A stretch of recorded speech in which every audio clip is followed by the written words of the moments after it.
Assalamualaikum warahmatullahi wabarakatuh. Kepada Allah Subhanahu wa taala, Tuhan yang Maha Esa, kita mohon perlindungan agar kita selalu dalam lindungan Allah yang Maha Kuasa. Kita juga berharap dalam hidup ini kita selalu diberi hidayah dan limpahan rahman dan rahimnya. Selawat dan salam kita aturkan kepada Nabi besar Muhammad sallallahu alaihi wasallam. Allahumma salli ala Muhammad wa ala ali Muhammad. Assalamualaikum ya Rasulullah. Saudara-saudara sekalian, pecinta karya sastra yang saya hormati, baik para guru, siswa dan mahasiswa yang ingin mendalami susastra, kali ini kita masih memperbincangkan tentang teori susastra.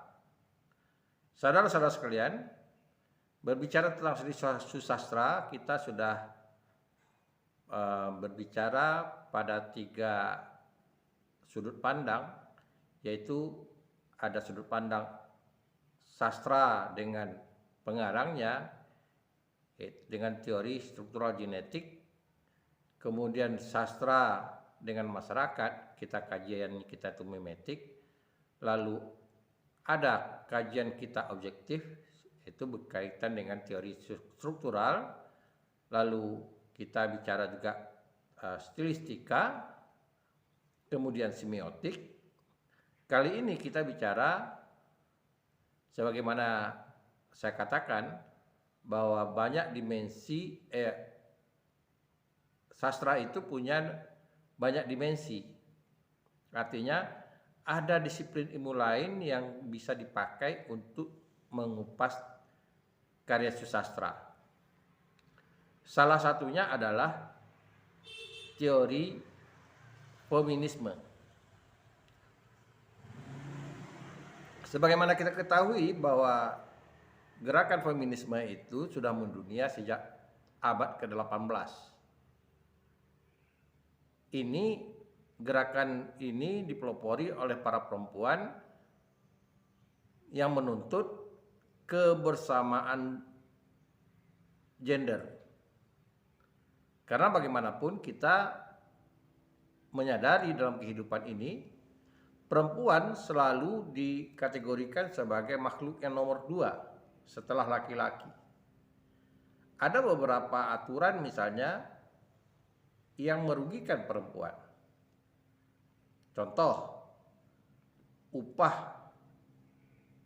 pengupahan.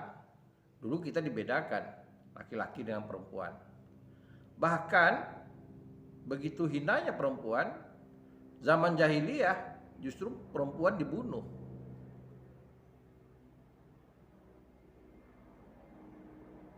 Di zaman jahiliyah itu, karena itu ketika Rasulullah diutus sebagai rasul, salah satunya ia menyelamatkan perempuan.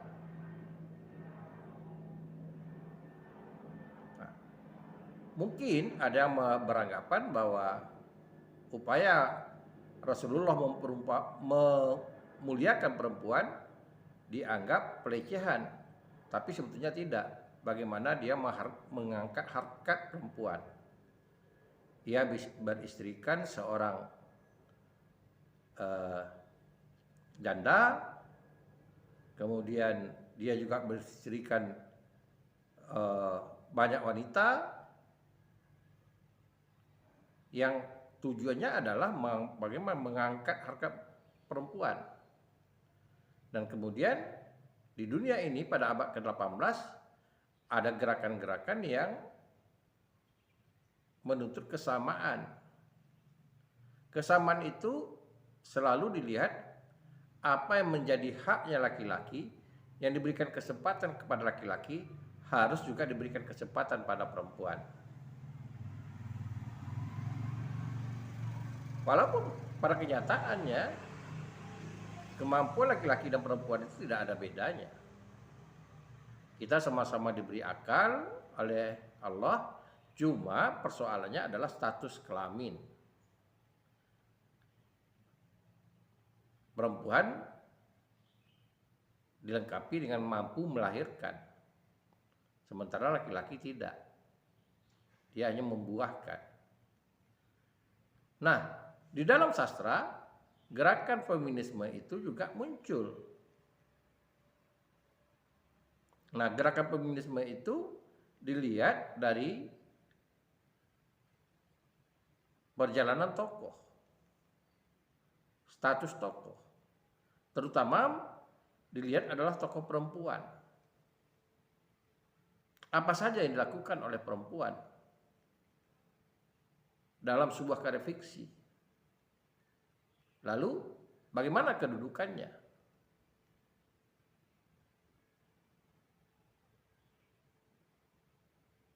Dan ini menjadi gerakan yang pada mulanya perempuan itu sebagai objek dari sebuah cerita, selalu perempuan yang dijadikan objek. Sekarang bagaimana perempuan juga sebagai subjek. Nah, inilah keterkejutan orang misalnya ketika karya Ayu Utami yang muncul.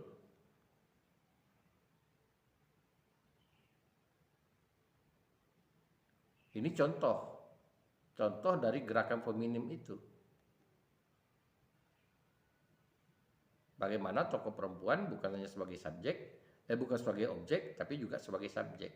Bahkan Ayu Utami sebagai penulis perempuan menceritakan tentang perilaku perempuan. Ini sebelumnya itu dianggap langka. Kita tahu bahwa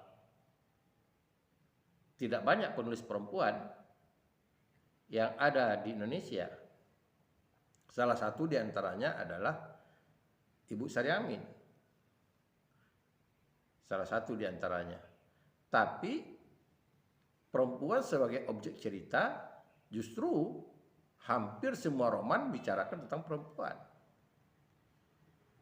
Kalau tidak boleh kita katakan 100%, 90% cerita tentang roman, novel, atau cerpen, justru objeknya itu perempuan.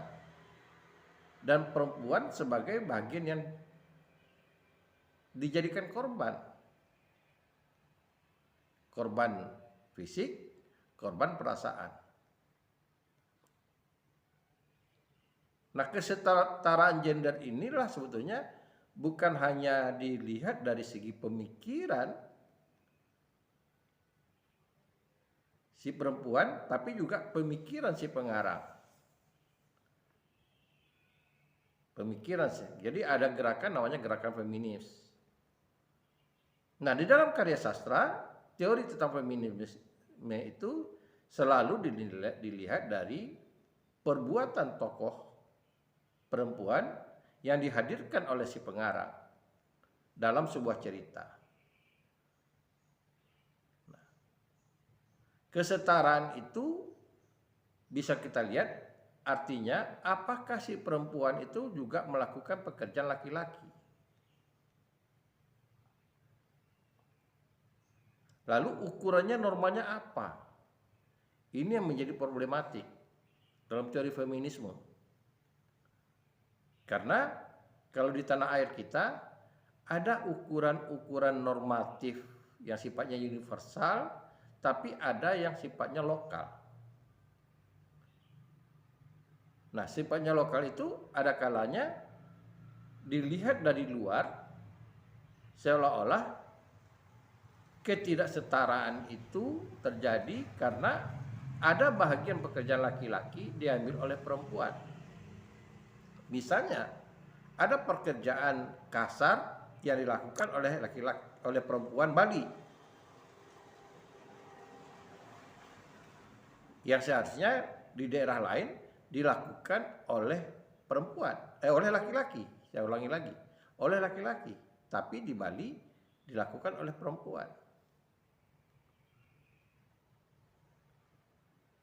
Nah, terkadang gerakan feminisme ini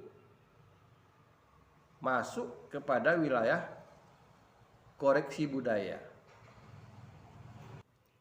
Kenapa saya katakan demikian? Pada wilayah tertentu daerah tertentu, ada kalanya dilihat pekerjaan-pekerjaan laki-laki dilakukan oleh perempuan.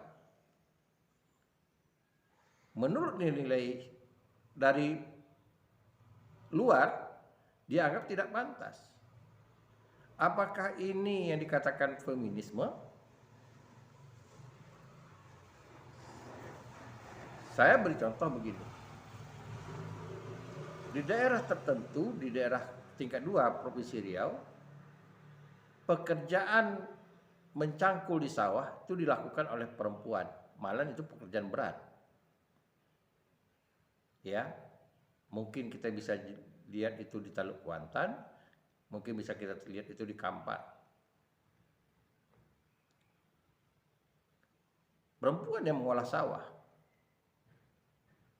Sementara pada pagi-pagi itu dilihat para laki-laki itu asik di warung kopi. Kelihatannya seperti itu. Apakah ini dikatakan gerakan feminis? Karena perempuan sudah mengambil alih kerjaan laki-laki. Nah, ini kan dilihat dari luar. Tapi kenyataannya ada historis dari hasil penelitian Pak Hamidi, seorang peneliti budaya di Kwansing. Dia mengatakan bahwa kerjaan yang terberat itu adalah menyadap karet. Dilakukan pada subuh hari. Risikonya besar. Ada kalanya orang akan berhadapan dengan binatang liar seperti harimau, seperti ular. Lalu itu yang dijadikan pekerjaan yang diambil kerjakan oleh laki-laki. Pada pagi-pagi buta. Dan pekerjaan itu selesainya pagi hari, sekitar pukul 7 dan pukul 8. Jadi laki-lakinya bekerja dari subuh, setelah sholat subuh, lalu dia menyadap karet, selesai pukul 7, pukul 8, ia istirahat. Bertemulah ia dengan kolega-koleganya di warung kopi. Bisa jadi dalam pembicaraan ringan, dia bicara tentang harga karet, situasi, hasil kerjaan, dan sebagainya. Berarti dalam kapasitas ini kerjaan terberat itu sudah diambil oleh laki-laki. Sementara kerjaan ringan di tengah hari ke sawah itu karena laki-laki sudah melakukan pekerjaan yang berat dilakukan oleh perempuan. Lain halnya ketika perempuan ke sawah di daerah Kabupaten Kampar. Terjadinya ketika zaman penjajahan. Laki-laki daerah Kampar itu ikut bergerilya, mereka naik ke Bukit Barisan, ke daerah pertapahan sana, lalu berbulan-bulan ia hanya bisa turun ketika malam gelap,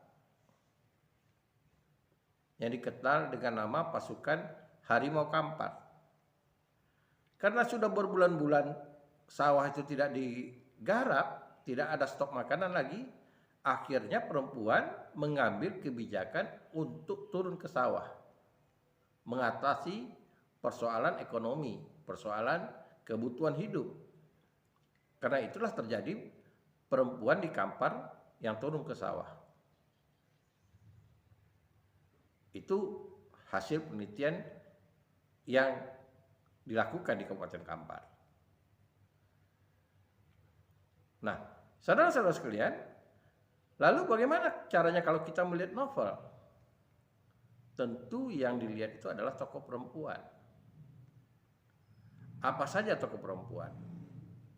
Karena dalam kenyataan, gerakan emansipasi itu tidak ada wilayah yang tidak dimasuki oleh perempuan. apalagi sekarang populasinya perempuan lebih banyak.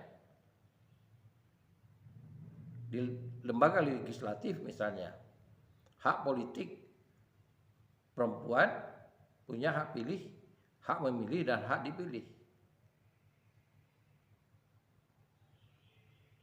Sudah tertara gitu. Dulu kita membicarakan tentang pekerjaan di SPBU, di pom bensin, hanya dikerjakan oleh laki-laki. Sekarang kita sudah melihat adanya perempuan. Jadi polisi atau tentara, dulu kita mengenal yang pasukan itu hanyalah kesempatan diberikan pada laki-laki. Sekarang sudah ada polwan, kowat. Jadi hampir semua pekerjaan perempuan itu, penempatannya itu yang dulunya hanya boleh dilakukan oleh laki-laki, sekarang dapat dilakukan oleh perempuan.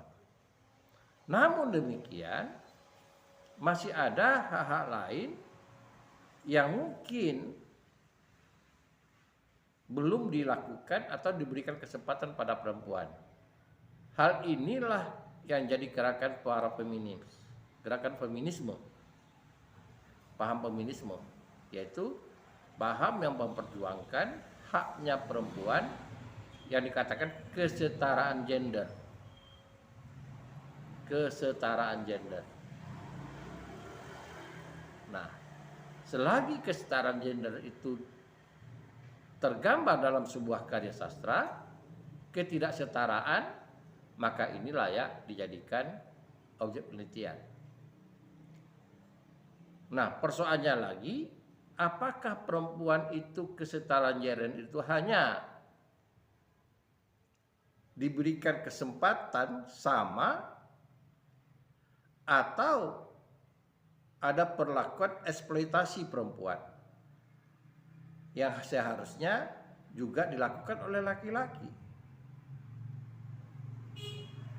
Lalu karena diambil alih oleh perempuan, laki-laki tidak ikut serta. Apakah yang seperti itu yang dikatakan feminisme? Nah, ini yang kita pertanyakan lagi. Jadi gerakan feminisme itu pada satu sisi secara universal adalah gerakan yang menuntut kesamaan derajat atau kesamaan gender, bahwa tidak ada bedanya kesempatan yang diberikan kepada laki-laki harus juga diberikan kepada perempuan. Tetapi sekali lagi, tentu tidak semuanya kesempatan itu pantas dan layak dilakukan oleh perempuan, sementara laki-laki dinomor duakan. Kesetaraan itu bisa jadi bentuk kebersamaan. Nah, berbicara masalah kesamaan gender ini, ada dua hal yang perlu diperhatikan. Yang pertama, dari konsep apa yang kita pakai? Berkaitan dengan hak asasi manusia kah? Atau nilai-nilai moral yang berlaku di suatu daerah? Nah, ada kalanya nilai-nilai dalam suatu daerah itu sudah ada penataannya, sudah ada pembagiannya. Bukan berarti menekan satu gender dengan memprioritaskan gender yang lain. Saya beri contoh bahwa di dalam masyarakat kita itu ada masyarakat yang menganut paham patrilineal dan matrilineal. Matrilineal itu adalah daerah Minangkabau dan sekitarnya, rembesan dari Minangkabau itu. Nah, di sini jelas ada nilai-nilai yang lebih menonjolnya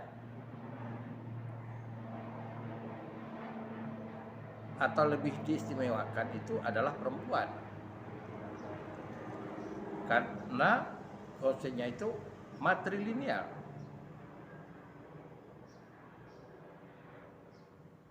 Garis perempuan. Jadi pada kesempatan tertentu perempuan itu lebih diutamakan. Lebih diutamakan. Misalnya, siapa yang menunggu rumah gadang? Dia perempuan. Nah, ketika adanya akad nikah, siapa yang lebih utama dihargai? Ya keluarga perempuan. Banyak hal lagi yang menyangkut masalah warisan dan sebagainya.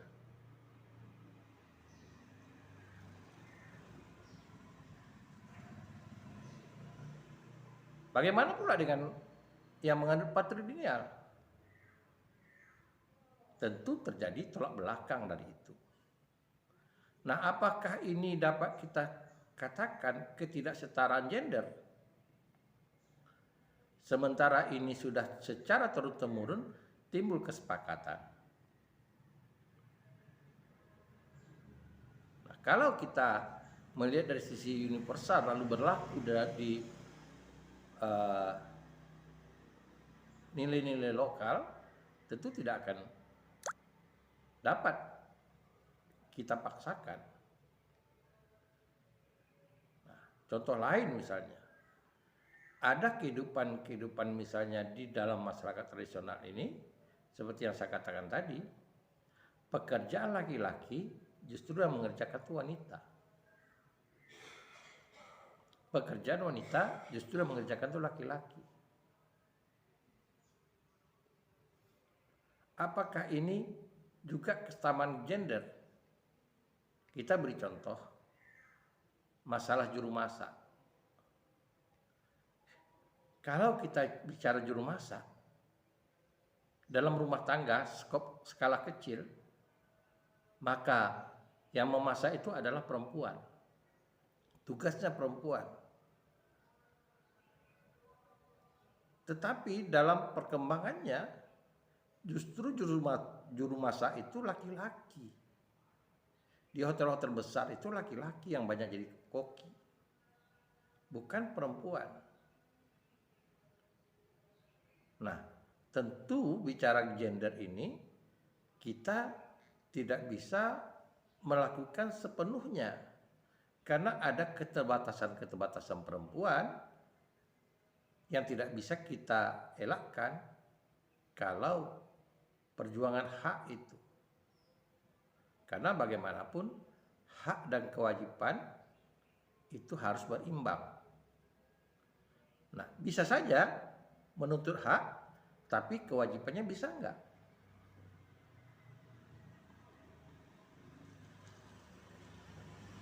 Nah, tentu tidak bisa kita samakan seperti itu.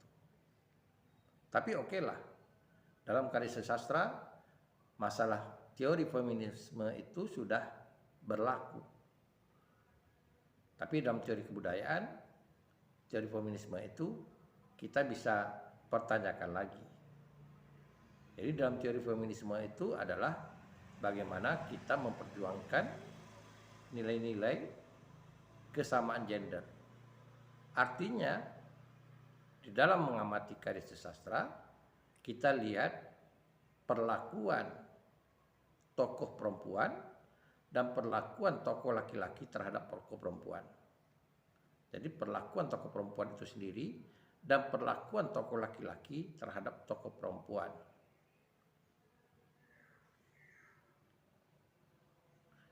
Nah, bisa jadi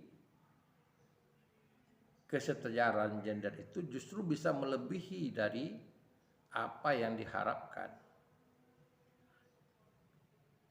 Artinya bisa jadi perempuan itu sebagai subjek dari sebuah karya sastra, dari sebuah cerita, tidak sebagai objek.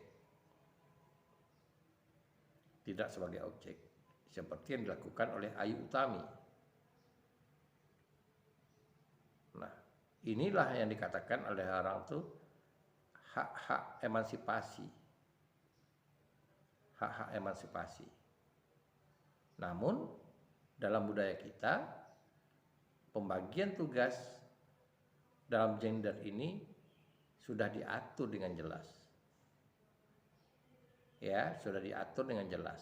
Bahkan dalam agama pun sudah diatur dengan jelas. Ini bukan menafikan masalah gender. Bukan menafikan dengan masalah gender. Tapi mari kita dudukkan persoalan gender ini pada tempatnya yang pantas. Jangan sampai ketika kita mendudukkan hak-hak perempuan, lalu kita mengabaikan kewajiban-kewajiban perempuan.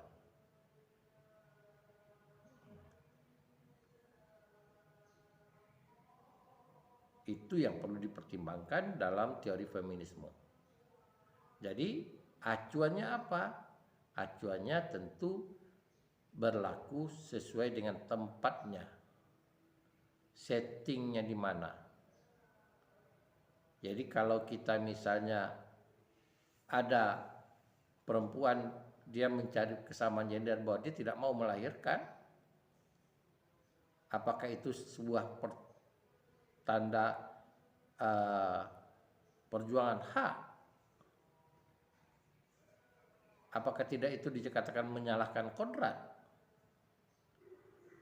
Dia akan ingin menyamakan dengan laki-laki yang tidak juga melahirkan.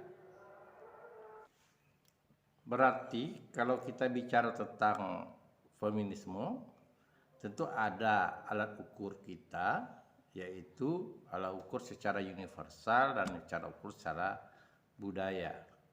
Dan alat ukur juga yang berkaitan dengan agama. Nah, karena apa? Kita bisa berpikir kesamaan gender itu bisa jadi kita menabrak nilai-nilai agama dan nilai-nilai budaya. Dan jangan sampai yang namanya menuntut hak kesamaan gender itu membuat kesalahan yang baru.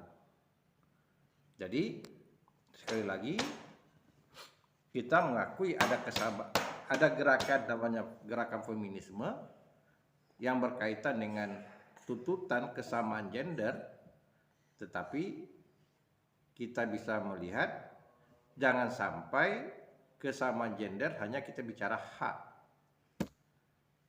sementara kita lupa dengan kewajiban. Dan kita juga bicara mengambil hak lalu lupa kita dengan status, karena gender itu juga ada kaitannya dengan status, dengan tanggung jawab gitu. Dalam hidup kita bertatanan bernegara dan bermasyarakat, dalam kehidupan sosial ini, masing-masing manusia itu punya hak dan tanggung jawabnya. Dan apakah ketika perlakuan untuk menuntut kesamaan gender itu melanggar nilai-nilai atau norma-norma budaya, nilai-nilai norma agama, tanpa kita mengabaikan juga nilai-nilai secara universal. Nah, ini yang perlu. Kalau seandainya di dalam sebuah tatanan masyarakat memang terjadi perbedaan gender itu, hak dan tanggung jawab, kesempatannya juga misalnya, dan itu perlu kita perjuangkan. Nah, di dalam sastra kita mengenal ada tokoh laki-laki, ada tokoh perempuan. Perilaku tokoh perempuan itu yang perlu diperhatikan, dan perilaku tokoh laki-laki terhadap tokoh perempuan. Nah, ini berkaitan dengan hak dan tanggung jawab. Apakah perilaku perempuan itu merupakan tekanan dari perilaku laki-laki, atau dia memenuhi keinginannya sendiri sebagai bentuk ia mengambil kesempatan untuk kesetaraan? Nah, inilah kajian tentang feminisme. Jadi sekali lagi, bicara tentang feminisme, kita bicara tentang kesamaan gender. Artinya laki-laki dan perempuan itu dalam kacamata universal itu berlaku hal yang sama.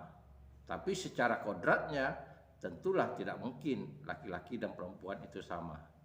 Nah, inilah kajian tentang feminisme, yaitu menyangkut masalah perjuangan kesetaraan gender. Dan sekali lagi saya katakan, kesetaraan gender itu tentu ada hal-hal yang bisa disetarakan, ada hal-hal yang tidak bisa disetarakan. Nah, tinggal kita lagi memilah dan memilih ketika kajian ini kita terapkan dalam karya sastra, yang mana yang berkaitan dengan kesamaan gender dan yang mana yang berkaitan dengan hak dan tanggung jawab masing-masing. Nah, karena kodratnya laki-laki dan perempuan itu berbeda. Nah, banyak hal yang membuat ia berbeda, bukan hanya jenis kelamin, tetapi ada hal-hal kodratnya yang membuat dia juga harus berbeda gitu. Itu saja pemahaman yang perlu Anda hati-hati dalam hal menerapkan teori gender ini, teori feminisme ini. Tapi kita akui bahwa memang ada gerakan kesetaraan itu, ya memang ada kesetaraan itu. Tapi jangan sampai kita mengkaji itu kebablasan. Nah, itu saja dari saya, dan sekali lagi bahwa ada teori yang bicara tentang kesetaraan gender atau feminisme memang ada dalam karya sastra.